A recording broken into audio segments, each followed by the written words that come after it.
Você já ouviu falar em sistemas agroalimentares? Eles são um conjunto de operações que vão desde o acesso à terra e à água, passando pela produção, processamento, abastecimento, distribuição e consumo de alimentos até a destinação dos resíduos.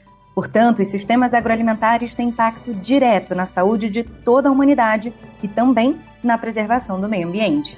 No episódio de hoje, vamos explorar os desafios e as soluções que têm sido discutidas tanto no Brasil quanto no cenário internacional para garantir que tenhamos sistemas agroalimentares mais sustentáveis, capazes de promover a segurança alimentar e ainda enfrentar as mudanças climáticas. Seja muito bem-vinda e muito bem-vindo ao terceiro episódio desta temporada do Conexões para Convergir. Fique com a gente em mais essa discussão necessária para o nosso futuro. Este podcast é apresentado pelo Centro Soberania e Clima.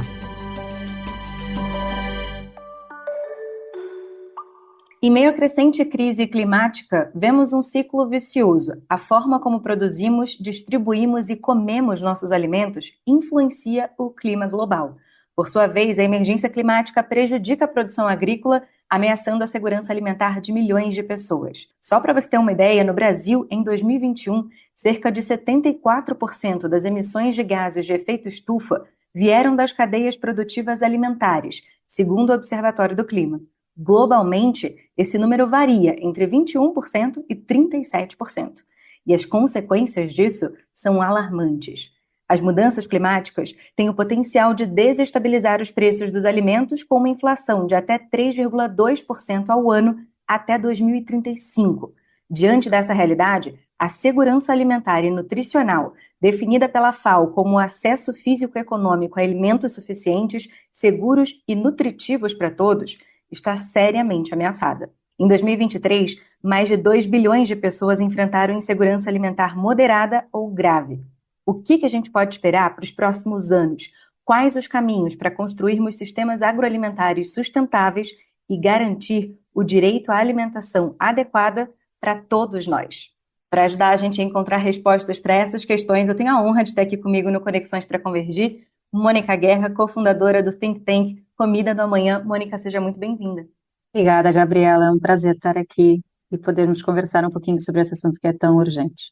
Obrigada a você. E também o Jorge Messa, representante da Organização das Nações Unidas para a Alimentação e Agricultura, a FAO, aqui no Brasil. Jorge, seja muito bem-vindo ao Conexões para Convergir. Gabriela, muito obrigado pelo convite a este diálogo sobre este tema que é muito importante, que é parte do mandato essencial de nossa organização. Nós que ficamos muito felizes de receber vocês dois aqui. E eu vou começar perguntando o seguinte: pela perspectiva de vocês, como que as relações entre sistemas agroalimentares, mudança do clima e segurança alimentar se conectam e afetam uns aos outros? Mônica, você pode começar para a gente, por favor? Vamos lá, então. O que acontece? Eu acho que a gente precisa de pensar, em primeiro lugar, quando a gente pensa em sistemas alimentares, a gente pensar neles como sistemas que são complexos e intersetoriais e multifatoriais. Então, quando a gente está pensando em sistema alimentar, a gente tem que pensar desde a produção, do consumo, do descarte, e nesse sentido, são duas vias, né? Tem dois sentidos. Então, por um lado, a forma como a gente tem produzido os nossos alimentos tem impactado não só nas emissões de gás de efeito estufa, né, que é algo que você já traz até na abertura do episódio, mas também na perda da biodiversidade, na contaminação de lençol freático, na degradação dos ecossistemas. Então, o modo como a gente tem produzido tem tido impacto direto, o modo como a gente consome os nossos alimentos e o que a gente consome tem impacto direto nas condições ecossistêmicas e na sociobiodiversidade. Por outro lado, as mudanças climáticas têm impactado os modelos produtivos com impactos diretos na segurança alimentar e nutricional e na garantia de distribuição e de produção suficiente e nutritiva de alimentos para toda a população. Então, o sistema alimentar, ele está ali, existe até esse conceito, chama de sindemia global, que conecta muito, né, os impactos da mudança climática junto com o aumento da obesidade, junto com a insegurança alimentar e nutricional. Então, estão absolutamente correlacionados. Então, quando a gente fala de sistemas alimentares, é essencial a gente perceber no debate da mudança climática que eles têm de ser transformados para que a gente consiga ter ecossistemas mais resilientes, para que a gente consiga trabalhar no sentido da adaptação à mudança climática, mas também mitigação às mudanças climáticas por conta das emissões e de todos os impactos dos sistemas produtivos vigentes, que herdam muito da Revolução Verde, que aconteceu em 1970, ali na década de 70, conseguiu ampliar o acesso a calorias para toda a população, mas que a gente sabe que hoje em dia não é um modelo que pode ser prorrogado porque está ameaçando o que a gente chama de limites planetários e não está garantido também o fim da fome para toda a população, né? Acho que o Jorge pode me acrescentar aqui, dados da FAO, internacionais e no Brasil também, né? Como a gente ainda está nessa luta por garantir o acesso a uma alimentação saudável adequada para toda a população e, ao mesmo tempo, que respeite os limites planetários e não coloque em risco a sociobiodiversidade dos nossos ecossistemas e a nossa possibilidade de coexistência no planeta. Eu acho que o que a Mônica colocou foi muito perfeito, principalmente quando ela te chama, Jorge, para essa conversa, exatamente trazendo o ponto de vista da FAO também. Então, contribui para a gente, por gentileza, com esse olhar. Bom, eu acho que Mônica fez uma aproximação muito boa a respeito da problemática, não? E aqui é importante reconhecer que os países cada vez mais entendem a necessidade de uma ação urgente. Por um lado, a mudança climática já está afetando fortemente a agricultura com implicações na segurança alimentar, mas ao mesmo tempo o setor agrícola, que faz parte dessa segurança alimentar, contribui para a mudança climática. Então, o setor agrícola tem que, ao mesmo tempo, se adaptar à mudança climática, mas também contribuir com a mitigação da mudança climática.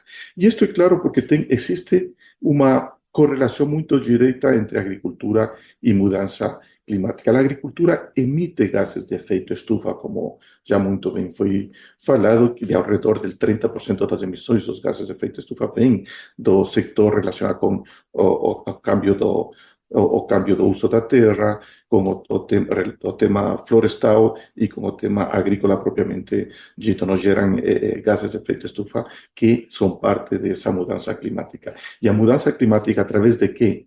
Do aumento da temperatura, da mudança nos padrões das precipitações, a mudança da disponibilidade de água, aumento do nível do mar, a dispersão mais ampla de certos patógenos gera um problema forte na agricultura. Mas, como muito bem falou Mônica, não temos que pensar somente no efeito que tem na mudança climática e no clima, não? São outros fatores nos quais temos que trabalhar na agricultura para fazer uma agricultura ambientalmente mais sustentável. Acho que eu até poderia trazer aqui outro ponto, né, que acho para complementar um pouco, porque quando a gente pensa nessa correlação, a gente acaba falando bastante, trazendo muita evidência sobre os impactos da mudança climática no setor agrícola e produtivo, mas a gente não pode não pensar e não refletir dos impactos que têm as mudanças climáticas nas redes de abastecimento e logística de alimentos nos municípios. Então, a gente tem um sistema agroalimentar que também depende muito de cadeias longas de suprimento e que ficam muito comprometidas quando a gente tem cenários. A gente está vendo o que está acontecendo, né? Por exemplo, na Amazônia, com a estiagem dos rios, quando a gente vê as enchentes que aconteceram, né, tragédia do Rio Grande do Sul, o quanto que isso dificulta o acesso da população à alimentação. Eu acho que é interessante também configurar aqui o que se entende por segurança alimentar e nutricional, de acordo com a revisão que foi feita pelo alto painel de especialistas do HLPE, né, que é vinculado também à FAO Global, que são 6 dimensões. Então tem de existir a disponibilidade do alimento, que fica comprometida, mas também tem de existir o acesso a esse alimento, a capacidade das pessoas de utilizarem esse alimento, fonte de energia para conseguirem utilizar esse alimento, a estabilidade, que esse alimento não deixe de existir em algum momento do ano, mas que exista uma estabilidade desse acesso. Mas também, eu acho que isso é muito importante a gente trazer, a importância de que os sujeitos tenham agência na tomada de decisão sobre os sistemas alimentares e que o acesso à alimentação de hoje não comprometa o acesso à alimentação das próximas gerações. Então, que exista sustentabilidade. Eu acho que é nesse ponto que você está trazendo sobre essa dificuldade de abastecimento e de determinadas regiões. A gente pode até pensar que a falta de abastecimento em regiões como a Amazônia pode estar muito distante para quem está no Sudeste ou do Sul para cá, mas no fim do dia isso também impacta o preço dos alimentos que a gente ainda consegue ter acesso, porque a logística fica muito mais complexa. Quando você tem uma seca muito grande, você precisa de balsa para poder fazer a retirada de alguns alimentos, de algumas mercadorias de dentro dos navios, e também a chegada disso dentro dos supermercados, por exemplo, se a gente for levar para esse lugar, também passa pelo estoque que precisa ser muito alto. Então, envolve uma camada de preços de valores muito alta para ligar ao consumo e também uma perda muito grande de alimentos. Então, se a gente acredita que por estar em determinadas regiões isso não nos afeta, é muito pelo contrário, né? Gabriela, eu acho que você está fazendo uma colocação muito importante no sentido de que já num contexto mais global é entendido que o problema da fome não é um problema específico de uma região dentro do planeta ou dentro de um país do planeta, é um problema global. O actual grupo do G20, por exemplo, que está lançando essa aliança global de luta contra a fome e a pobreza, está colocando essa perspectiva de que a fome não somente é o problema de um país, sino é o problema de todos. E mais ainda dentro de um país. O problema de ter fome numa região afeta todo o país pelas correlações que você muito bem apontou. O incremento dos preços tem se notado, por exemplo, a partir dos problemas que tivemos no conflito de Ucrânia com Rússia, com outros conflitos também em África, que vão gerando essa necessidade de transportar alimentos de um lugar a outro para satisfazer necessidades de quebra da produção ou, inclusive, quando tem falta de insumos que são necessários para a produção, então gera uma especulação sobre a disponibilidade dos insumos e com isso vem um incremento de preço e com isso uma expectativa de preços mais altos e imediatamente os alimentos sobem de preço. Então, é o câmbio climático, sim, é a mudança climática, sim, mas também são outros fatores sociais que fazem parte do entorno da problemática da fome e da pobreza e essa correlação que existe, não? As medidas que um país tome com relação a seus alimentos e a sua produção de alimentos pode afetar em outros países. E já está claro, por exemplo, a definição de certos subsídios em um país para incentivar a produção de alimentos que depois são comercializados, que afetam, então, aos produtores nos outros países. Com certeza. Algumas discussões têm apontado até para a chamada monotonia dos sistemas agroalimentares. Eu queria que vocês explicassem um pouquinho o que significa essa monotonia dos sistemas agroalimentares e como que ela se relaciona com esses contextos da mudança do clima e da segurança alimentar. Esse é um tema que a gente tem trabalhado bastante dentro do Instituto Comida do Amanhã e muito no contexto dos debates do G20, inclusive, né? A gente entende que para as forças-tarefas que estão sendo trazidas, né, propostas pela presidência brasileira para o G20, que tem, né, que o Jorge estava trazendo, a Aliança Global contra a Fome e a Pobreza, aliada à mobilização global contra a mudança climática, elas se cruzam no debate da monotonia alimentar e da monotonia agroalimentar que a gente tem. O que significa essa monotonia alimentar, né? É sobre os nossos padrões alimentares. A gente tem padrões alimentares de consumo com cada vez menos alimentos. Então, só para trazer, né, um númerozinho muito rápido, existem 7.039 espécies catalogadas como comestíveis. Dessas, 417 são cultiváveis. No entanto, 90% do que a gente come, da origem das nossas calorias, provém de 15 culturas. E disso, 66% de 9 produtos. E 50% de todo o suprimento vem só de trigo, milho e soja. Essa monotonia no consumo alimentar e no padrão das dietas, muito vinculado também à ampliação da indústria dos ultraprocessados, dos alimentos ultraprocessados, que dependem de poucas culturas, está tendo espelhamento e reflexo na monotonia da produção agrícola. Então, a gente tem cada vez mais grandes extensões de terra com poucas culturas. A gente tem uma concentração, já estava trazendo um pouco isso, né, sobre esse sistema, esse impacto global. A gente tem uma concentração também muito grande geopolítica das culturas e das produções, né? Então, a gente sabe que, ao mesmo tempo, também existe uma grande concentração de terras, que faz uma concentração de renda e, muitas vezes, degradação das comunidades tradicionais e da salvaguarda dessa biodiversidade, e também que grandes corporações dominam o mercado de sementes. Então, a gente tem poucas corporações dominando o mercado, então a gente tem pouca diversidade de sementes, a gente tem pouca diversidade de produção nas terras e nas grandes apropriações, né, nessas grandes concentrações de terra, e um sistema dominado por poucas espécies e monótono. O que isso significa? Está tendo impactos tanto na nossa saúde pública, porque a gente consome uma alimentação saudável e adequada, ela tem de ter uma diversidade nutricional, nosso corpo precisa de uma diversidade nutricional. Ao mesmo tempo, ela causa injustiça social, porque a gente, ao ter concentração de terra, ao ter sistemas monoculturais de alta intensidade, né, extensivos, isso em detrimento de produção de bases agroecológicas de pequena escala, podem colocar em risco também a sobrevivência, né, e a geração de renda e trabalho para muita da população. E, ao mesmo tempo, a gente coloca em risco o equilíbrio dos limites planetários, Então, é um processo, é um sistema, e o Brasil é um dos países mais biodiversos do mundo, mas em que a gente também vê que esse processo está crescendo, dessa monotonia agroalimentar se acelerando, e as pesquisas têm trazido cada vez mais dados nesse sentido. Eu vou aproveitar e trazer em contraposição também essa noção da monotonia dos sistemas agroalimentares, a perspectiva dessa soberania alimentar que aponta como fundamental a adequação dos sistemas agroalimentares aos hábitos alimentares das diferentes populações, ao manejo tradicional e ao plantio de sementes crioulas, por exemplo, que são as sementes tradicionais, cultivadas e preservadas por gerações de agricultores, geralmente em comunidades indígenas ou rurais. Como é que tem se dado o diálogo ou até o embate entre essas duas perspectivas no Brasil, na visão de vocês?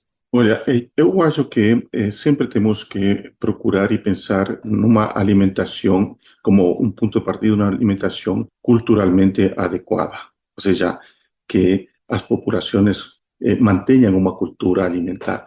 Mas temos que entender também que nem toda cultura alimentar é a mais saudável. Então temos que ter muito cuidado nesse enfoque, porque muitas vezes romantizamos o tema de que a cultura tradicional, a agricultura local, a produção dos pequenos agricultores, que é sempre o mais sadio, o mais saudável. Eu não estou em contra, pelo contrário, eu acho que é importante fomentar isto, mas temos que ter a claridade de que é importante, sobretudo, pensar nas pessoas, naquilo que se está alimentando, em sua inocuidade, e nesse contexto procurar uma agricultura mais próxima à sua cultura, mas sempre e quando seja uma alimentação sadia.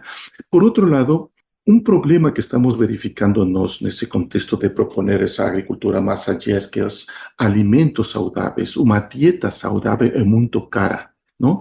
É muito cara e muitas vezes se gera esse custo, não somente pelos custos de transporte e pela falta de alimentação no entorno cercano, mas também por certas reservas de mercado que se dão em relação à alimentação e pelo fato de que muita população corre agora hacia certos produtos que eventualmente são considerados de melhor qualidade, mais inócuos e mais saudáveis, e gera aí uma demanda enorme desses produtos.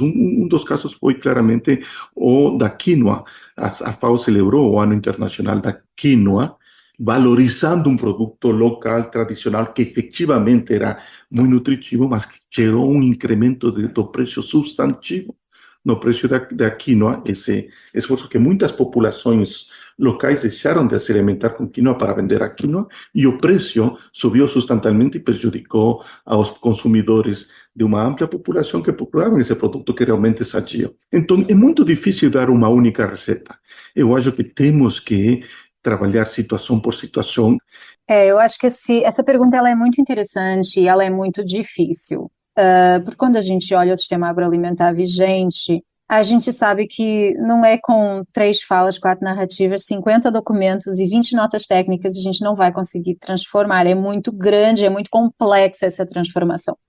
No entanto, eu gostaria de salientar aqui que um ponto que eu acho que é fundamental, inclusive me lembra um texto muito interessante que a Corinna Hawkes, né, inclusive diretora da área, né, de segurança alimentar, sistemas alimentares na FAO Roma, que ela produziu há um tempo atrás, que ela contava a história do dia que o sistema alimentar foi ao médico. O sistema alimentar estava doente, ele foi ao médico, e o médico começou a passar algumas receitas para o sistema alimentar.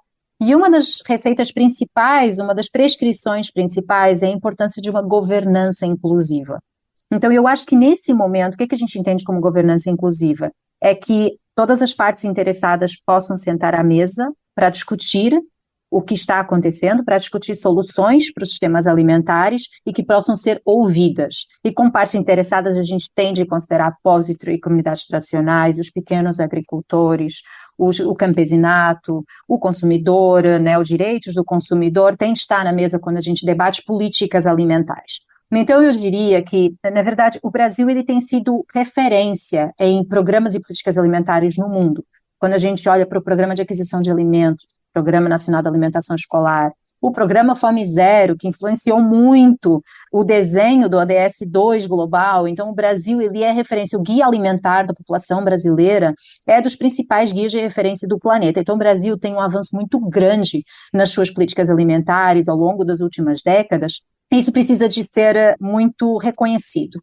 Ao mesmo tempo, a gente sabe que ainda existe desafios de conseguir trazer as vozes e as demandas da população e das comunidades tradicionais, da produção contextualizada, né, da produção que salvaguarda a biodiversidade, das tecnologias sociais que estão sendo construídas no campo, para políticas e que isso possa se transformar em políticas nacionais. A gente sabe que as ações de sementes crioulas geralmente são ações de solidariedade e cooperação de tecnologias sociais que, por exemplo, são muito fortes no convívio com o semiárido, né, no interior do Brasil.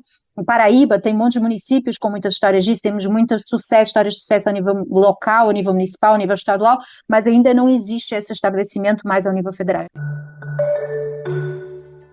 Bom, diante do que a gente já conversou até aqui, eu queria chamar agora o nosso quadro semanal aqui do Conexões para Convergir, que vai nos ajudar na prática a entender um pouco mais sobre o que a gente está conversando hoje. Quem vai contar para a gente um pouco mais do trabalho que vem sendo realizado pela Articulação Nacional de Agroecologia, a ANA, é a Flávia Londres, que é engenheira agrônoma e integrante da Secretaria Executiva da instituição. A gente vai ouvir um trechinho do depoimento dela e depois a gente continua conversando em cima do projeto e outros pontos dessa nossa discussão. Rádio Soberania e Clima.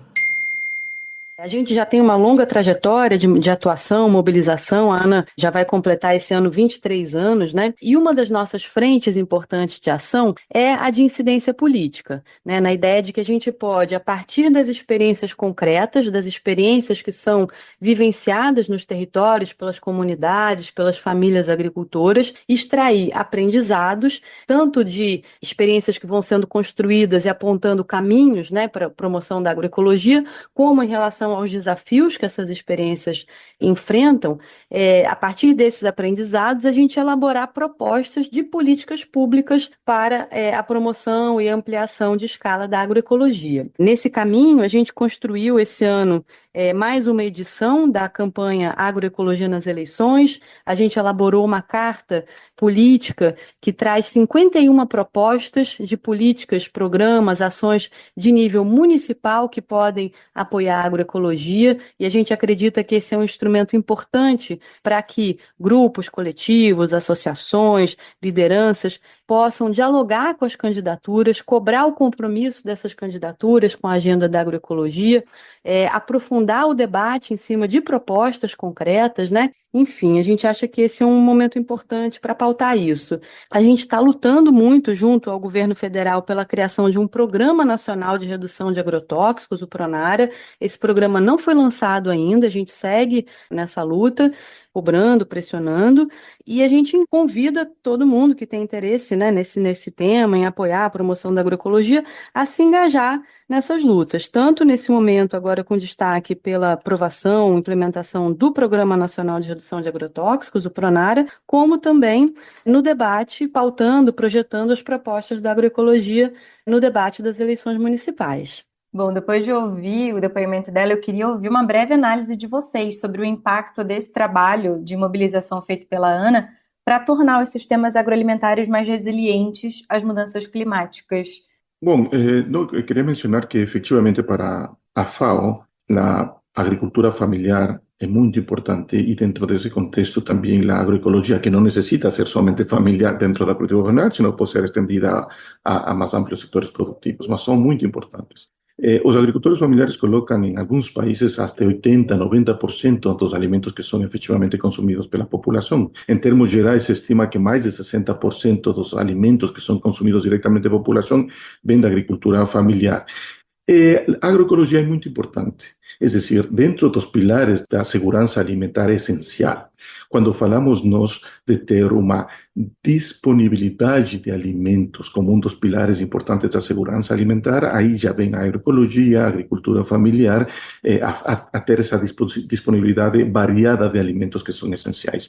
Também a estabilidade. Podemos, em sistemas nos quais se combinam um variado número de espécies dentro de um mesmo entorno agrícola, como é o caso da agroecologia e da agricultura familiar propõe, então temos mais estabilidade nessa produção, porque eventualmente o cambio climático, a mudança climática pode afetar a um produto, mas pode manter os outros produtos e continuar gerando alimentos para a população. É importante pelo acesso físico e econômico a alimentos, que é outro dos pilares da segurança alimentar. No primeiro, porque gera uma distribuição da renda renda associada pela compra de alimentos, que é importantíssimo. São miles de produtores, lamentavelmente, os que ocupam a menos quantidade de terra em alguns países, ou seja, uma grande proporção dos produtores em pouca terra. Esse é o caso dos pequenos agricultores e agricultores familiares, inclusive da proposta agroecológica está funcionando dessa maneira, mas que gera grande parte da segurança alimentar e gera aí um fluxo de recursos que permite ter esse acesso econômico aos alimentos e acesso físico. E, finalmente, desde a perspectiva nutricional, porque traz ao mercado uma produção diversificada de alimentos, ¿no? que permitem em si complementar dietas e ter dietas, em princípio, mais saudáveis. Isso é essencial para a segurança alimentar e nutricional. Eu, em primeiro lugar, eu acho uma sorte, uma honra poder estar comentando uma fala da Articulação Nacional da Agroecologia, que é, de fato, um exemplo da capacidade e da potência dos movimentos sociais e dessa força que tem os movimentos sociais no Brasil. Em relação às propostas, né, e aos trabalhos que a Flávia menciona, né, eu conheço essa agenda que a Articulação Nacional da Agroecologia propôs no contexto das eleições, e algo que me chama a atenção é sempre essa responsabilidade de entender a segurança alimentar e nutricional dentro de um contexto do direito humano à alimentação saudável e adequada. E quando a gente entende a segurança alimentar e nutricional dentro de uma agenda de direitos humanos universais, a gente está falando de direitos que têm uma assertiva de que são indivisíveis, inalienáveis, interdependentes, interrelacionados. Então, quando a gente olha esses materiais, a gente percebe que uma política pública que olhe para a agroecologia e para a garantia do direito humano à alimentação tem de olhar para o direito humano à saúde, tem de olhar para o direito das mulheres, tem de olhar para a inclusão e o debate de gênero dentro dos sistemas produtivos, tem de olhar para a possibilidade dos sujeitos serem sujeitos na decisão política e no monitoramento dessas políticas. Então, a gente tem uma série de ações que os municípios podem ter, e essa sensibilização nas eleições municipais, mas que todos nós precisamos de considerar quando a gente pensa sobre o direito humano à alimentação adequada. E isso, enquanto um direito humano, é dever do Estado garantir esse direito a todos os cidadãos. Então, é sempre importante que a gente reforce cada vez mais essa incidência política nas agendas municipais, nas agendas estaduais, nas agendas federais em multinível, e as pessoas precisam de entender, cada cidadão precisa entender que todos nós temos direito a uma alimentação saudável e adequada. Isso não deveria ser um luxo, isso é um direito, e é dever do Estado garantir os direitos que todas as pessoas têm como inalienáveis enquanto direito humano. Então, eu acho que a Ana tem feito esse trabalho, e esse trabalho muito integrado de sempre trazer o acesso a uma alimentação saudável e adequada dentro dos limites planetários que garantam que a gente possa ter ecossistemas biodiversos e também valorizar a cultura alimentar brasileira, valorizar os conhecimentos locais, um pouco numa decolonização, eu diria, arriscaria até dizer numa decolonização, da forma como a gente desenha o nosso paradigma agroalimentar, de perceber que tem emergências e urgências que estão vindo da ponta e que podem orientar e apontar para caminhos de transformação. E claro que, concordo, né, o que o Jorge está trazendo, não é nem 8 nem 80, a gente sabe que existe a possibilidade de convivência de vários sistemas. Jorge, eu posso só fazer uma adição até antes do seu comentário, que é, eu queria aproveitar a fala da Mônica para já te trazer uma outra questão, que é com relação às políticas públicas que têm sido utilizadas. Eu acho que essa fala da Mônica traz bastante gancho para isso, porque mais recentemente a gente tem ouvido falar muito do plano ABC+. E eu queria que você aproveitasse, já no embalo do seu comentário sobre a fala dela, também esse plano, o que ele é, como é que essa proposta se dá. Bom, eu gostei muito quando Mônica fez referência a essa convivência de enfoques e perspectivas, não? E isso por quê? Porque alguma vez fiz alguma revisão bibliográfica sobre os termos que nós utilizamos para ter uma agricultura não completos e similares à agroecologia, mas que estão enfocados em trazer uma melhor produção dentro de um contexto ambiental, social, econômico, não? E aí nós temos, por exemplo, agricultura inteligente em termos climáticos, temos o enfoque de intensificação sustentável da produção, temos agricultura de conservação, temos permacultura, agricultura neutra em emissões, agricultura biodinâmica, agricultura biológica, gestão holística de recursos, agricultura regenerativa. Não são todos esses elementos que de alguma maneira aparentemente tem uma preocupação além da produção de alimentos com o entorno ambientais e sociais mais apropriadas. Em relação às políticas públicas, temos que ver que também transitamos por diversos momentos, ¿no? Momentos iniciais, e a mesma FAO tem essa situação, quando o essencial era produzir alimentos. Você sabe que a FAO foi criada para produzir alimentos para uma população que estava numa situação de pós-guerra e com muita necessidade de alimentos e a quem tinha que ser alimentados. Aí não havia essa reflexão maior, sino produzir alimentos básicos que são necessários, ¿no? Mas depois já vem essa compreensão de que, bom, vamos a produzir alimentos, mas temos que diversificar a produção de alimentos. Depois vai se construindo o conceito de, bom, diversificação de alimentos, mas também temos que proteger a agrobiodiversidade, que é importantíssima, utilizar a agrobiodiversidade com incorporação de inovação, de tecnologia, que é essencial. Não podemos só ficar em aquilo que é o tradicional, temos que fazer um resgate do tradicional, das costumes locais, da cultura, mas também evoluir nossa comida. No Brasil é um caso claro. A diferença da alimentação no Brasil é enorme. O sea, aquilo que se alimentan as populações indígenas, do que se alimentan outras populações e do que se alimentan os povos que trazeram uma cultura migratória diferente. Então não existe um modelo único, não existe um esforço único de construir uma cultura alimentar única, não? Sino depende dos espaços, dos momentos e das características. Bom, já caminhando aqui para o final, eu queria perguntar para vocês como é que a gente pode conciliar pesquisa, inovação e ancestralidade em prol dos sistemas agroalimentares mais sustentáveis e com responsabilidade socioambiental. Tem alguma tensão a ser superada nesse processo, na visão de vocês? Uma coisa que eu acho que é sempre interessante de olhar, existe um consenso que precisamos de transformar os nossos sistemas agroalimentares. Esse consenso está estabelecido. Como isso vai ser feito é absolutamente um dissenso. A gente tem, por exemplo, um relatório que foi recentemente publicado pelo IPES Food, que se chama Along Food Movement, e eles trazem exatamente que a gente tem dois grandes caminhos, o business as usual, né, vamos continuar nesse caminho, ou um caminho que vai muito mais nesse olhar da agroecologia e da desconcentração, descentralização de terras e de poder e distribuição, mais desse sistema agroalimentar para um caminho diferente. Eu acho que a gente tem associado, e existe às vezes essa tendência a associar tecnologia e inovação à agricultura 4.0 e a sistemas intensivos e extremamente monitorados, e eu acho que precisa de haver um cuidado muito grande de como é que a gente não coloca a tecnologia como vilã, mas a gente olha para a tecnologia enquanto instrumento para um caminho onde a gente quer chegar. Então, acho que ela tem que estar a serviço da transformação desses sistemas agroalimentares.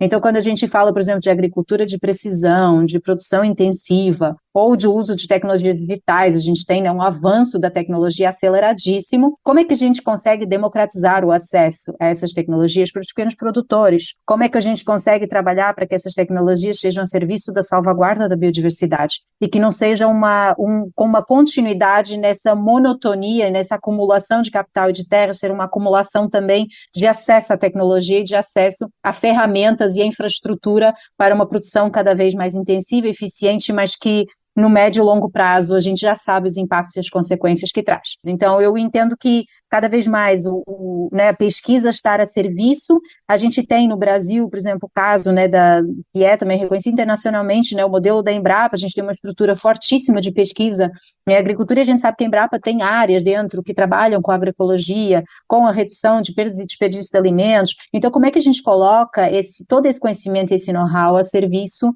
de uma transformação de sistemas agroalimentares que seja justa, biodiversa, inclusiva e sustentável? Eu totalmente de acordo com o que falou Mônica, no sentido de que a reflexão está tecnologia para quê, para quem e com que fim. Isso é importantíssimo. Mas pensemos, por exemplo, na tecnologia de punta nos sistemas agroalimentários, que está já em, por exemplo, o cultivo de células.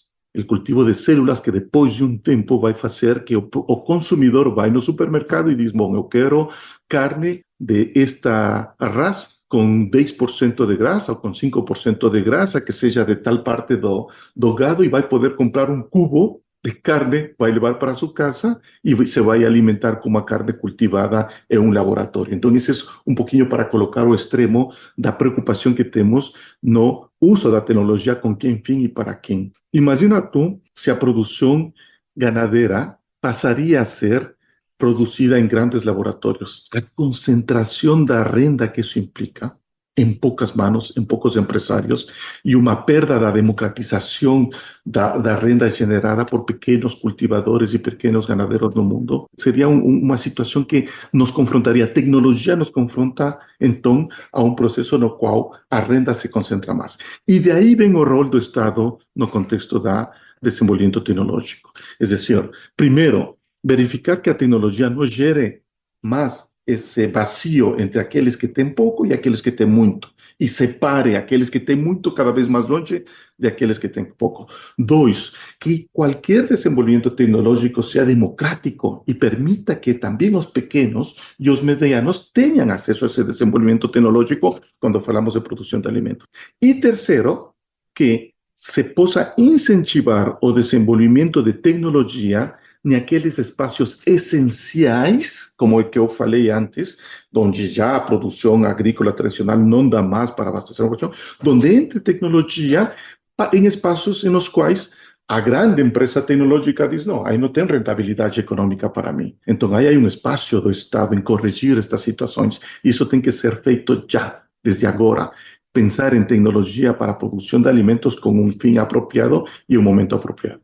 Queria só acrescentar um pontinho em relação ao debate de tecnologia, porque a gente, quando pensa em tecnologia, geralmente a gente pensa como algo quase que vem externo, mas uma coisa que eu acho que seria importante é a valorização das tecnologias sociais, de perceber que existem tecnologias que são produzidas pelos próprios produtores. Então, quando a gente olha, por exemplo, sistemas como a Coivara, sistema como a Cabruca, que são sistemas até reconhecidos como patrimônio cultural pela tecnologia, da forma que são modelos produtivos. Ou quando a gente olha, por exemplo, para o exemplo das cisternas, né? Todo o programa de cisternas ele também se embasa ali numa tecnologia social, né? De acesso à água para a produção em áreas do semiárido. Então, a gente tem várias tecnologias sociais que muitas vezes são invisíveis, que não são identificadas, a gente precisa de mapeá-las muitas vezes e poder replicar e entender que da ponta, né, do território, os sujeitos ativos e os sujeitos que estão diretamente envolvidos com o sistema agroalimentar estão permanentemente se inventando e reinventando em tecnologias sociais que nascem do desafio. E a gente tem muita tecnologia social no Brasil que possa ser um exemplo para o mundo. Nossa, eu acho que foi a melhor forma que a gente poderia encerrar a nossa conversa aqui sobre esse assunto tão importante hoje. Quero muito agradecer a sua participação, Mônica Guerra, cofundadora do Comida da Manhã. Mônica, um prazer enorme conversar com você e ouvir todo o seu conhecimento, os seus pontos de vista sobre esse assunto também. Muito obrigada. Obrigada eu, Gabriela, e deixa eu só aproveitar também para trazer aqui uma mensagem aí de esperança do timing que a gente está, do momento que a gente está. Então, a gente está no ano aqui, 2024, Brasil na presidência do G20, que grande oportunidade a gente poder levar esse debate da monotonia alimentar, da sociobiodiversidade. Convido a visitarem o site do Comida Amanhã, a gente tem várias publicações, vários conteúdos produzidos nesse sentido, no contexto G20, eventos, etc. Mas também eu não poderia deixar de falar da grande oportunidade de 2025, na COP30, do Brasil poder ser vitrine, vai estar no holofote, do Brasil poder fornecer alimentação sociobiodiversa para quem vem para essa COP. A gente imagina o que é a gente ter os alimentos da Amazônia, os alimentos da sociobiodiversidade serem servidos para todas as comitivas que vão chegar na COP e a gente poder apresentar para o mundo a riqueza da nossa mesa, a riqueza das culturas alimentares e o Brasil de fato ser protagonista e tomar a frente nesse debate da Aliança Global contra a Fome e a Pobreza, do combate às mudanças climáticas a partir de um olhar que é contextualizado e que é riquíssimo e que pode ser tão valioso para a gente levar para o mundo. Obrigada, foi um prazer muito grande, foi ótimo poder estar com o Jorge aqui, foi muito bom. Muito obrigada e obrigada a toda a equipe. A gente que agradece também ao Jorge Metz, representante da FAO Brasil. Jorge, um prazer enorme conversar com você também, ouvir toda a sua experiência sobre esse assunto. Um prazer, obrigada. Gabriela, muito agradecido pela oportunidade e espero ter novamente a oportunidade de falar de outros temas relacionados com o tema alimentário, segurança alimentar e também transformação dos temas agroalimentários. E muito obrigado a Mônica e felicitações pelas gestões que está fazendo sua organização. Um grande abraço.